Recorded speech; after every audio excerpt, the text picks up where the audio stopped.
అలాగే చిన్న చిన్న డిజైన్ల కోసం ఫ్రూట్ బాక్స్ను కొనుగోలు చేసి వాటర్ మిలన్ని అందులోనే పెంచాము. అవి రకరకాల డిజైన్లలో పెరిగాయి.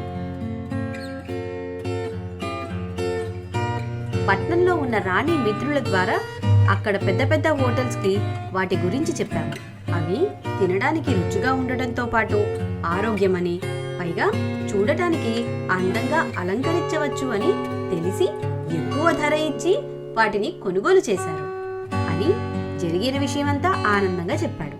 అదంతా విని శారద నమ్మలేకపోయింది. ఆమె ఆశ్చర్యంతో పాటు ఆనందంతో పొంగిపోయింది. శారద రాణి వైపు చూస్తూ, నన్ను క్షమించు రాణి, నీ మాటలు అప్పుడు పట్టించుకోలేదు. ఈరోజు మన కుటుంబం అప్పుల ఊబిలో పడిపోకుండా నువ్వే కాపాడావు. ఒకవేళ నువ్వు తెలివిగా ఆలోచించకపోయి ఉంటే అందరిలా మనం కూడా నష్టాల ఊబిలో చిక్కుకుపోయేవాళ్ళం అంటూ రాణికి క్షమాపణలు చెప్పారు.